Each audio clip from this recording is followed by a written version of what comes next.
the Tuesday, November 5th Duval City Council meeting to order. Would you please rise for the flag salute, led by Councilmember Dorothy Lindell.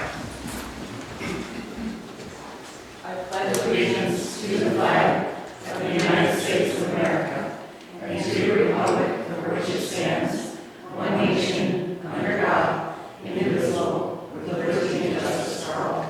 Thank you. Clerk, would you please take the roll? Councilmember Rudnicki. Here. Councilmember Iyer. Here. Councilmember McHenry. Here. Councilmember Remington. Here. Councilmember Hope. Here. Councilmember Napkin. Here. Councilmember Bengel. Here. We have a quorum. Thank you. And just for council's knowledge, we have a council member that does have to leave at 5 tonight, so we do have a lot of business on the calendar, so I'm hoping that we can, especially the things we've already talked about, can move it relatively quickly. So for additions and corrections to the agenda, under consent agenda, please add payroll for October 20th, 2019 in the amount of $146,614.19. Payroll for November 5th, 2019 in the amount of $271,487.96. And claims for November 5th, 2019 in the amount of $216,010.84. And under unfinished business, please remove item number 2, Agenda Bill 19-52, approve mayor to sign PSC recreational use agreement for 275th Avenue Complete Streets Project. And item number 3, Agenda Bill 19-51, approve mayor to sign agreement with Blue Group for 275th Avenue Complete Streets sidewalk design. Are there any council members that would like to speak this evening? Councilmember McHenry. Okay. Anyone else? All right. Seeing none, do we have a motion to approve this evening's council agenda? So moved. Second. All those in favor, please say aye. Aye. All those opposed, please say no. Motion passes. Do we have a motion to approve this evening's consent agenda? So moved. Second. All those in favor, please say aye. Aye. All those opposed, please say no. Motion passes. With that, our next item on the agenda is comments from the audience. We do have 4 people signed up to speak this evening. First on the list is Mike Carmona. If you could please approach the podium and provide your name and address, and you'll have 3 minutes.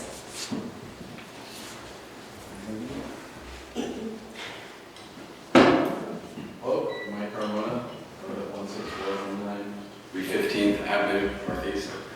I am here on behalf of the Chamber of Commerce, Board of Directors, and letting you know the events we have coming. This Thursday is our potluck, and the Saturday, which is the 9th, is the Light Up Duval Volunteer Day, which we will be out hanging lights in town.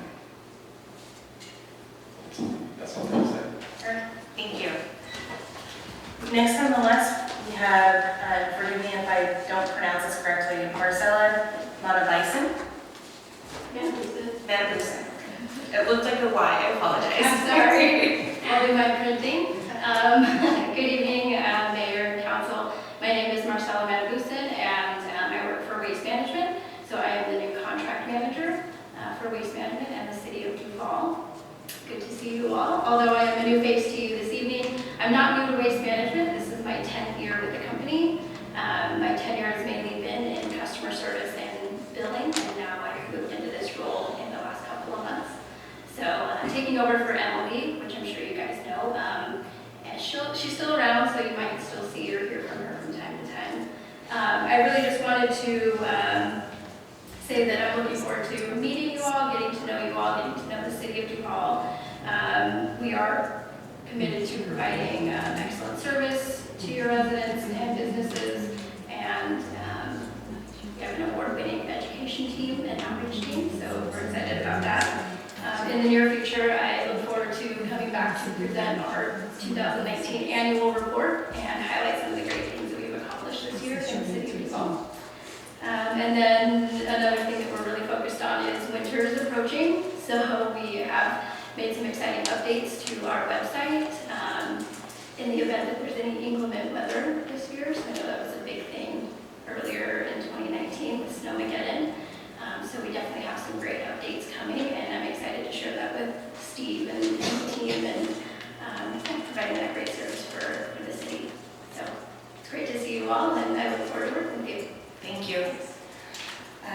up on the list is Elizabeth Hill from the Duval Foundation for the Arts.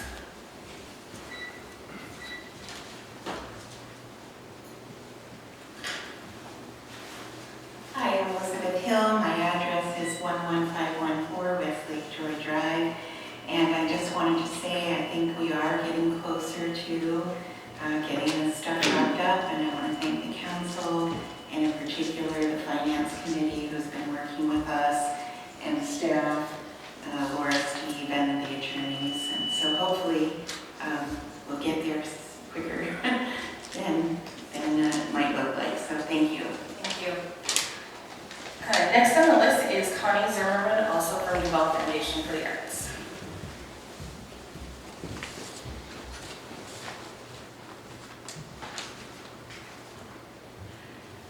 Good evening. Connie Zimmerman, 31427 Northeast 108th Street, Carnation. I'm here with DFA to say we've been working really hard, all of us, and I hope we're on the end of the steep climb and incline, and at the front end of all of a little bit more of teamwork, camaraderie, success, and capability of providing the community with a wonderful place to gather, place to stimulate creativity and the arts. And we appreciate that partnership with the Duval City Council. Thanks very much. Thank you. We do not have anyone left that is signed up on the list, but if you would like to speak this evening, please feel free to approach the podium and provide your name and address, and then you'll have 3 minutes. All right, seeing none, we'll move on to scheduled items. First up is the mayor's report. Did want to let folks know that I did attend the Sound Cities Association dinner last week in Renton. We had 3 retiring mayors reflect on their tenures, one of which was Ken Hearing, Mayor of North Bend. As he said this morning at our Snoqualmie Valley Mayor's meeting, he has 56 days left, and he is counting them down. But it was great to hear from them on their successes and failures and how they've had to change working with their councils over the years and what have you, and just good to be together with the other electeds last week. As council mostly knows, and I have not been able to get out an email today, but I did want to share publicly as well, with the recent tragic suicides that we've had at our high school and in our community, the school district, the city, the fire district, of course the city includes the police department, Snoqualmie Valley Community Network and others have developed a community wellness task force and have been working as rapidly as possible to pull things together for the community. The school district has been focusing on the school and their students and their teachers. We, with the help of some local therapists, specifically Mary Kate Teheenan and her business partner, Kara, we were able to pull together 2 community wellness or community grief and loss workshops. The first one was held at the rec center on Saturday from 10 to 1. There will be another one at Incarnation at the senior center from 10 to 1 this coming Saturday. The really positive thing is that while it wasn't highly attended, we only got pulled it together within a couple of days, with a couple of days notice. The people that were there definitely needed to be there, and you can tell that they got value out of it. The task force is looking right now at the immediate short term, and then looking at long term, because we recognize that unfortunately suicide and other issues are becoming bigger in our area. They've been a problem nationwide for quite a while, but it's really starting to hit home, and we need to do what we can to provide opportunities and resources for folks to know that where they can go. And we're just beginning, and so right now it's the stand up and hoping to develop something that's sustainable and continuous, and recognizing that right now we're in crisis response mode and things will slow down in a while, but hopefully we'll be able to get a plan together to help the community at large. On that, it was a very busy week and difficult to pull things together, and I owe a huge thank you to Councilmember Jennifer Appling for pulling together all of the refreshments for Saturday, so staff didn't have to worry about it, and Councilman Mayor Pro Tem Remington for attending as well.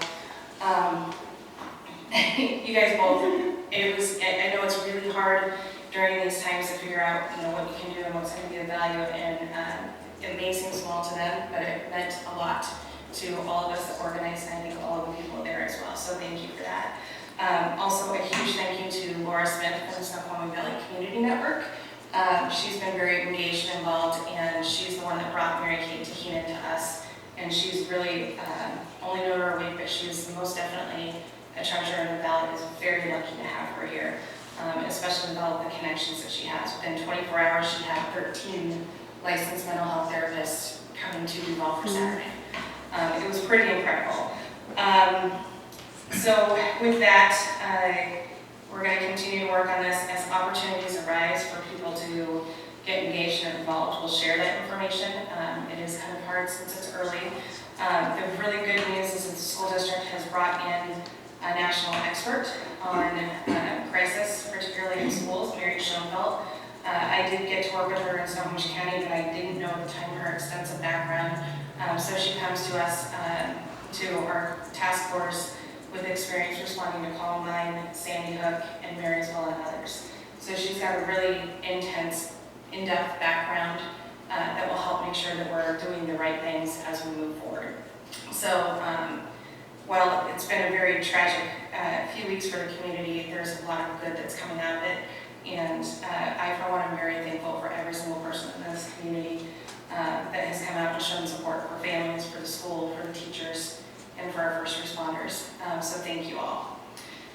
That's all I have for this evening. Councilmember McHenry. So just really quick, I wanted to remind everyone that on Wednesday, November 20th, at the Rustic Cap and Coffee place in downtown Duval from 10 a.m. to noon, we are doing a council chat. And I think so far I have Councilmember Langle as impossible, and Councilmember Natlin said yes, she could attend. I can still attend. If anyone else wants to step forward, though, I can definitely step off of that so we don't hit a quorum.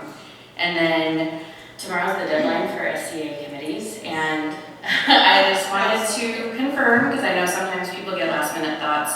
I was looking at continuing to apply for King Conservation District, which I've served on for 2 years. Growth Management, Planning Council, Joint Recommendations Committee, and Puget Sound Regional Council Growth. I wasn't sure if anyone else had those in mind, so please let me know so that I don't apply for them and we don't cancel out our applications. You're the only one I heard from, so okay, that's it.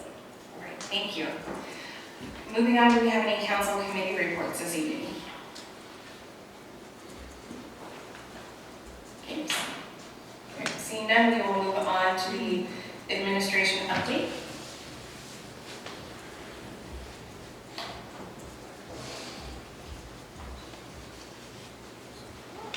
Good evening, Mayor, council members of our community.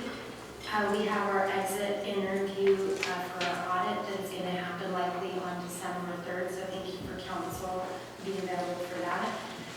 Next week, we are having a panel to interview the finance director. We have 2 confirmed candidates, a potential 3rd, and we want to thank Councilmember Remington Natlin. They're going to be assisting on the interview panel. The accountant position remains open. It closes, its first close is on 11/15. We have received some applicants already, so that's good news. We did have one of our public works positions. We received a resignation last week, and so we've already put out a notice for recruitment for that position. We're in the process of hiring our 2nd position within the building department, and so we should have that completed by the end of the week. We do, actually, the mayor and the interim finance director would like to invite the finance committee beginning November 20th. They're going to placeholder on their calendars from 3:30 to 5 to go over budget and potentially some other items. And we'll book that through December 18th. So I wanted to announce that. The last item on the admin report is I was contacted by the fire district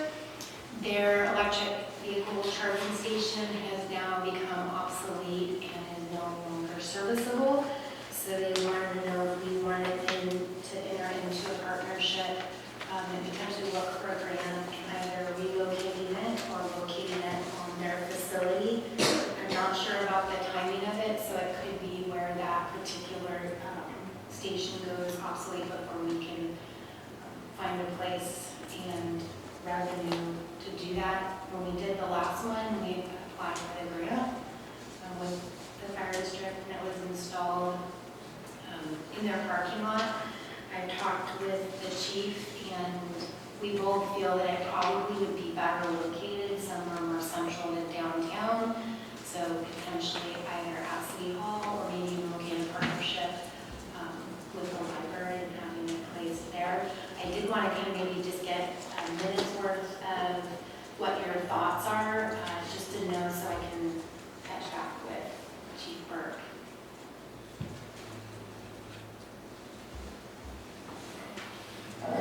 Is this the only charging station that's publicly available in Duval? Yes. Okay.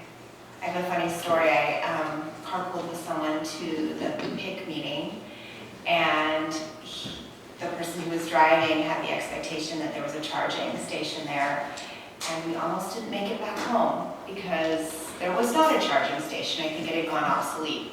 And so, yeah, if for some reason this gets taken out and there's a lapse of service, we would want to make sure to let people know so they aren't counting on it. Thank you. Mayor Pro Tem Remington? See, I like the idea that more and more cars are, and you see more and more purchases in our local area with electric vehicles, and having something available in the downtown core, even if it's just one, I think could be really helpful. And there might be some other options we can look at on properties as well, but it certainly encourages us to take a look at it. Councilmember McKinney? I love the idea of having one as well. I like what you said about the library as a potential, because I'm just thinking about how sometimes parking can get really tight, so I don't want to put one somewhere where there's like 4 spots, and oh man, that's one of them is electric now. So if it was in a bigger parking lot like the library, I think that would be a good location and still pretty walkable to downtown. Councilmember Iyer? Sounds good. Are there any questions? I gave out quite a bit of information. Thank you. Thank you. Moving on, we do not have any presentations this evening or public hearings, but we do have an executive session to discuss potential litigation for 15 minutes under RCW 42.30.110 sub 1 sub I. And I think this evening we're not expecting it to last beyond 15 minutes. If it does, however, we will come back out of the room and advise the public on how much more time we will be in. So with that, we are at recess for executive session.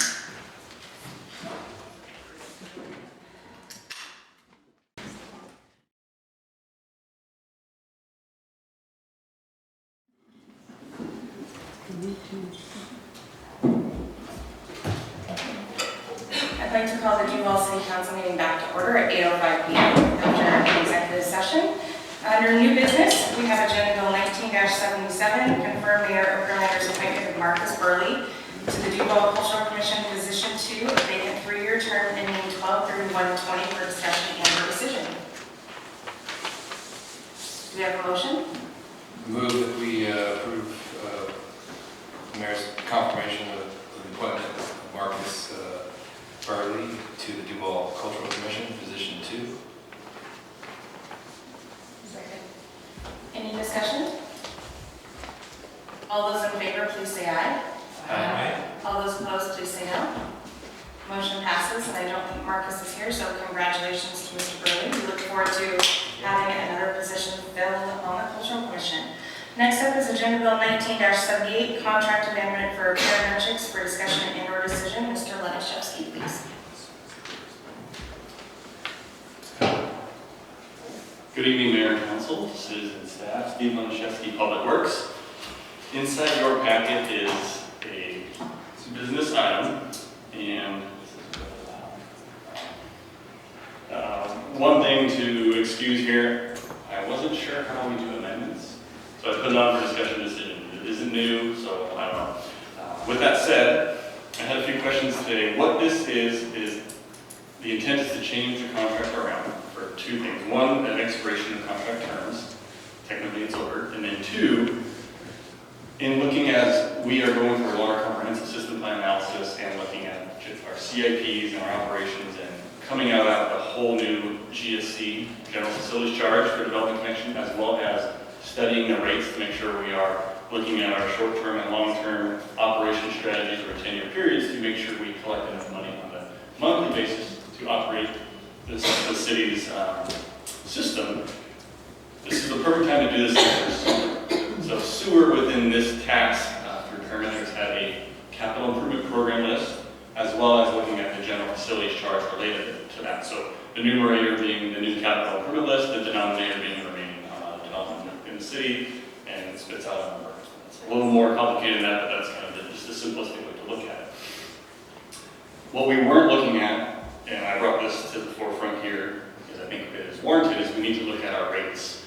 So our rates are funding our operations. We run a treatment plant, we run a collection system, we run a sewer system in full. We haven't done a rate study since 2003. Luckily, we have indexed our rates with CPI. So in the realm of reasonableness, you can see through our budget process. It's not as shoestring tight as storm is, per se. There's available resources, there's ending fund balance, there's also projects and programs going on within it. So it appears healthy, but we need to check that. So this adjustment takes a $13,000 and change task out of parametrics' withholding, brings in FCS Group as a sub-consultant parametrics.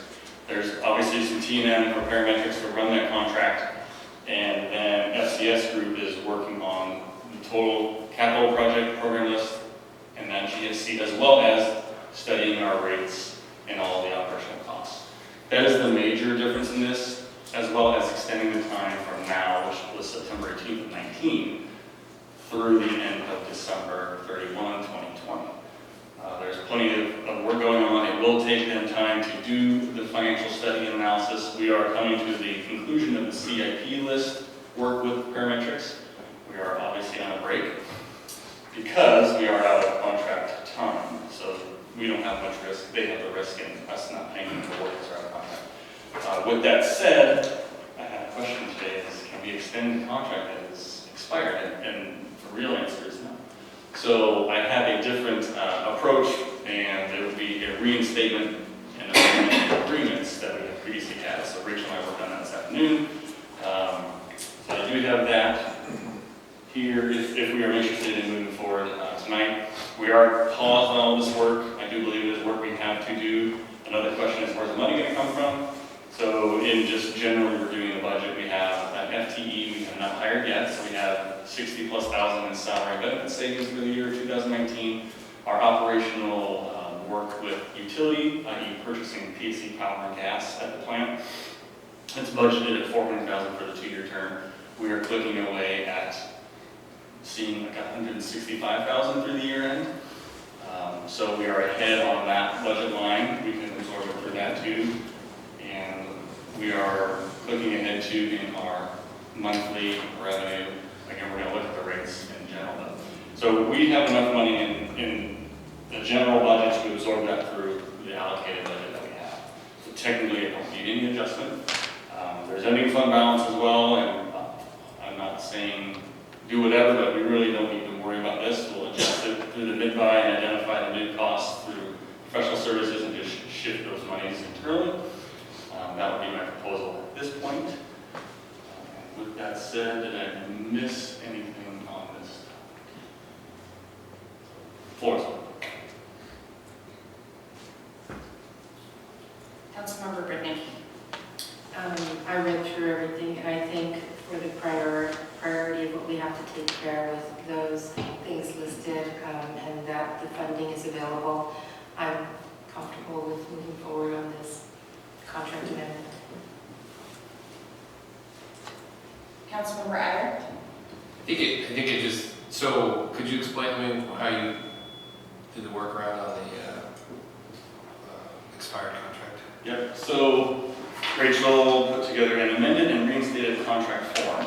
We have a form that will memorialize the two, the original contract and scope, as well as the amended contract and scope, and extend the dates accordingly, and the motion will be just made as such. So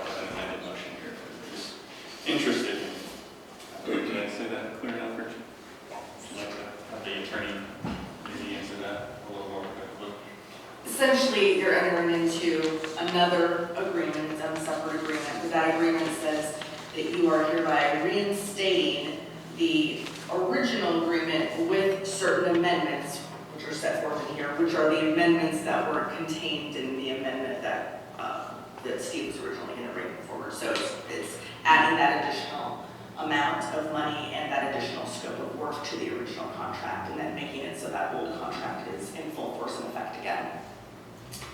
And I did ask staff to put together a list of contracts that don't expire at the end of the year, like most all of our other contracts. So it's a little bit of a surprise to me as I did not initiate this. So This happens all the time, which is why I was able to do it in 30 minutes at 6 o'clock, because it's really a typical thing. Councilmember Linville. Steve had previously answered my question about source of funds to pay for the amendment, so thank you. I think it's a good idea to have a rate study done at this point if it hasn't been looked at since 2003. I think that's the responsible thing to do, so I don't have any problem with what's proposed. Described by Councilmember. Councilmember Iyer. Yeah, I'm fine with it as well. I mean, my only hope would be that we would also look at the, now that we've got a lot of changes in the sewer, we've paid down the last upgrade. So I think that's an important narrative of how that rate was structured and how it's got to the current state. So do you have a adjusted amendment or adjusted amended agenda though? All right.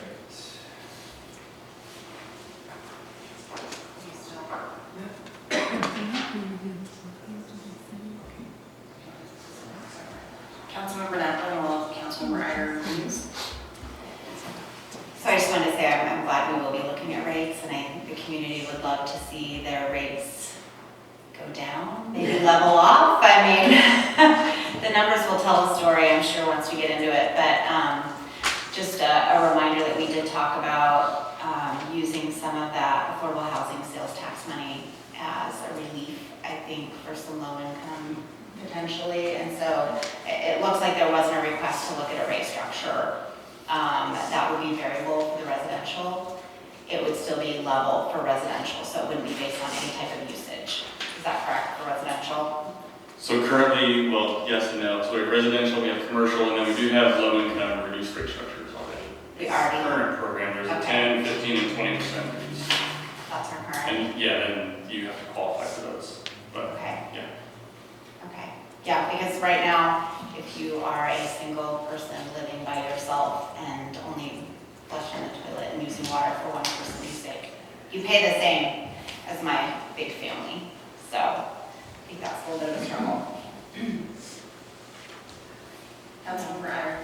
Yeah, and that was kind of to my point of I believe that rate structure and what Councilmember Knapp was speaking of was based on the upgrade and the maintenance of that. But I've heard a little bit of the story, but I'm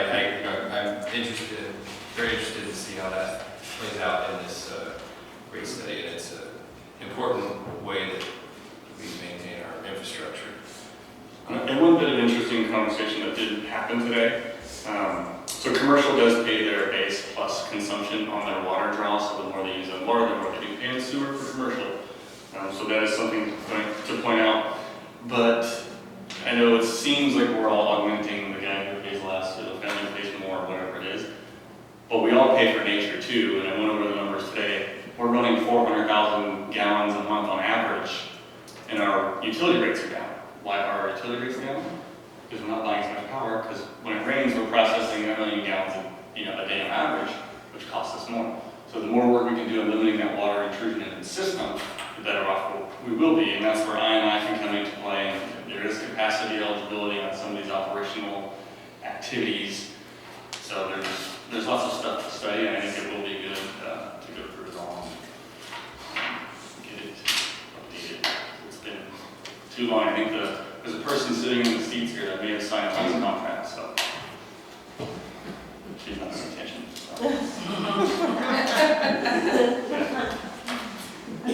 deliberately trying not to.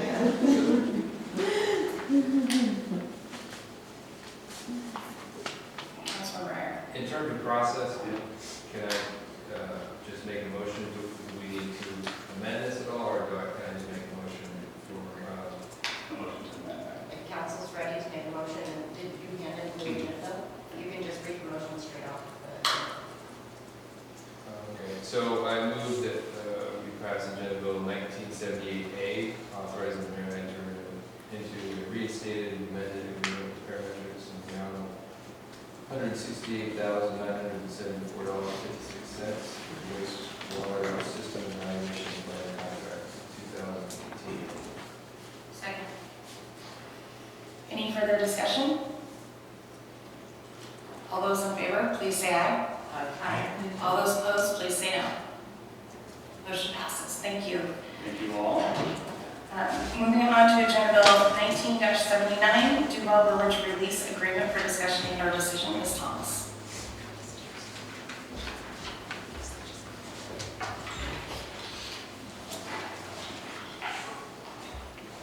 Good evening, Mayor, Council, and members of the audience.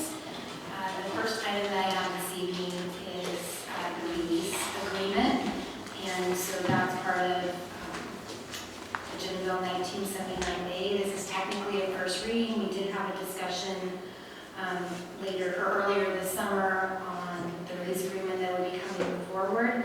The release agreement was drafted between our attorney and DFA and Westcott's attorney, but I do want to just talk about a few of the details because these are probably the pieces that are most important to the city, the DFA, and Westcott. So what preempted kind of us moving in this direction was the MOU, the development agreement, and the preliminary plat that happened just over 5 years ago. And we all agreed that we would enter into a release agreement between the three parties. The items that we would be releasing each other from are the amended pre-annexation agreement, the 2000 settlement agreement, and the 2003 Thayer Barn Community Arts Center Management and Operations Agreement. And essentially, it's what we're doing is we're releasing each other from those agreements that had terms that were no longer going to be valid moving forward after the final plat is approved. We'll talk a little bit about order of operations, and I'll do that really quick, and that'll be the case for the parking agreement as well. So what we would do is we would start to approve these agreements by form, and then I'll be bringing back a resolution that ties all of these pieces together, which is the parking agreement and the release agreement and the final plat, and those will all get approved under one resolution essentially of kind of that orders of operation, and we would all sign them probably at the same time. Are there any questions from council?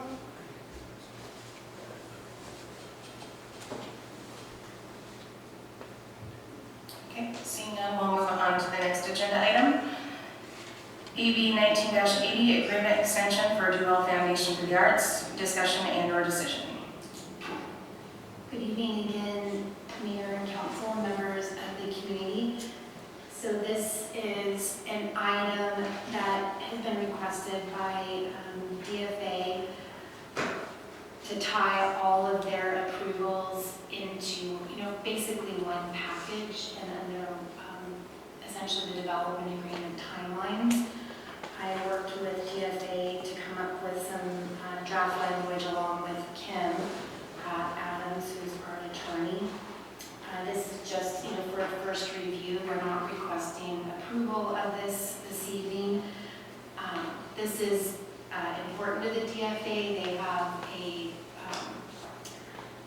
they're still trying to figure out how to finish their project, and this issue really came up because they have what the planning department considers a temporary use structure out on site on the commercial lot of C1, and the permit expires in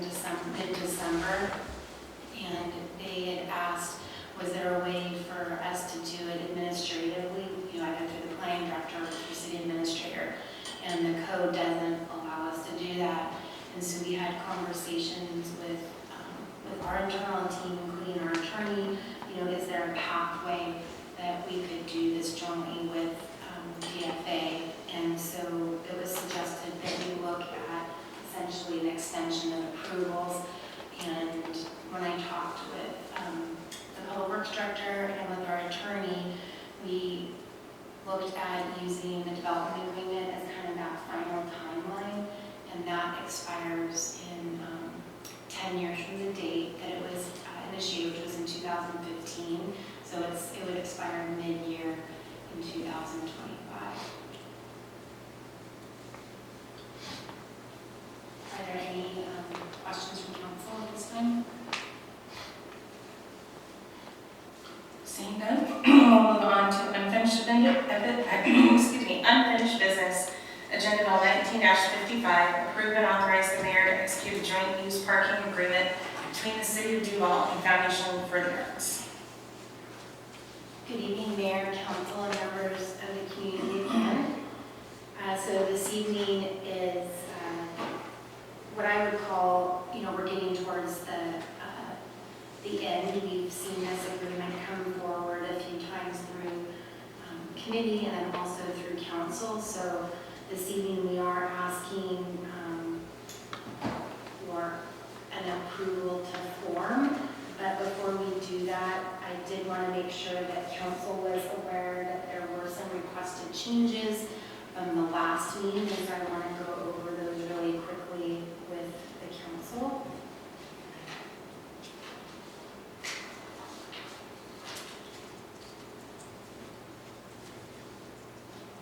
In section 2, the purpose, I'll read it really quick, and I'll tell you what is added. This agreement further commits the DFA to jointly use the facility for parking, and the language that was added was and temporary activities that typically happen in a parking lot.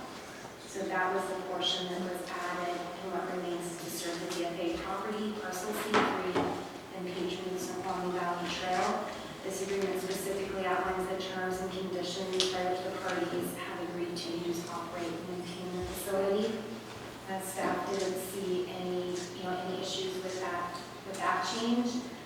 And then on section 4, under payment, for one, neither party will charge the other any fees for, and included or added was maintenance, parking, or other uses of the facility. So maintenance was added.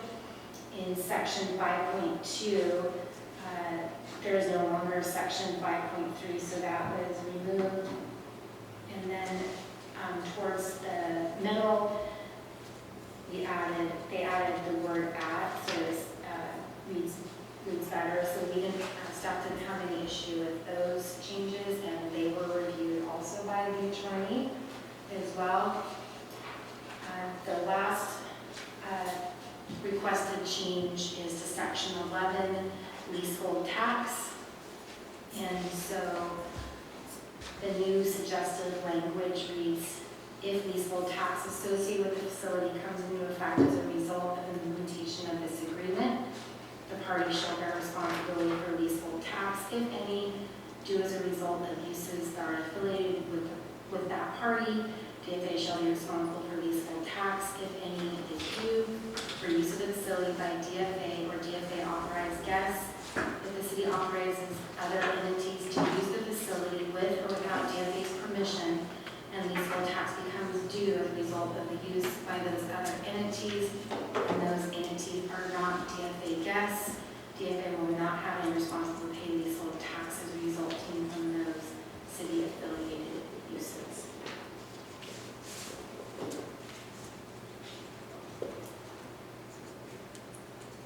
Council? Councilmember Iyer. I think I'm comfortable with this as it is now, so I would move to approve to form. Do we have a second? Second. Discussion?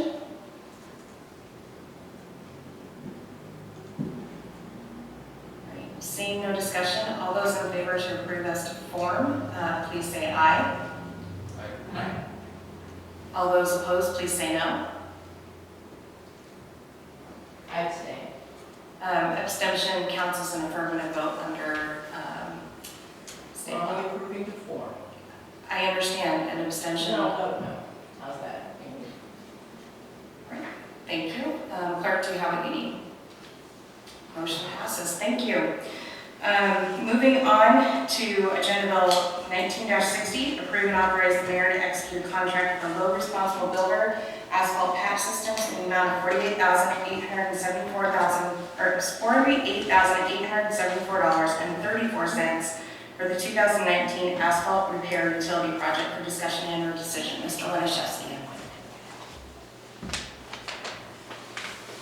Good evening again, Mayor, Council, citizens, staff. Steve Laniszewski, Public Works. The agenda item before you is the culmination of a couple attempts to get this work done and bid it according to our budget. We have done so with a base bid and an alternate. We have found this to be acceptable to us for the base and the alternate financially. We had a $25,000 line in the park, Big Rock Park for work. We spent a little over $19,500 on fencing. We had then a $555,000 balance. This is a little over that, but with the vacancy in one FTE starting this week, we should have plenty of delta to cover the few $100s to get that work done efficiently and by professionals. So we do recommend approving this contract and move forward and getting the work done. Do you have any discussion or a motion? Move that we approve Agenda Bill 1960, approve and authorize the mayor to execute a contract with low responsible bidder, asphalt patch systems, in the amount of $48,874 for the 2019 asphalt repair. Any discussion? All those in favor, please say aye. Aye. All those opposed, please say no. Motion passes. And with that, we have no further business, and we are adjourned unless there are objections.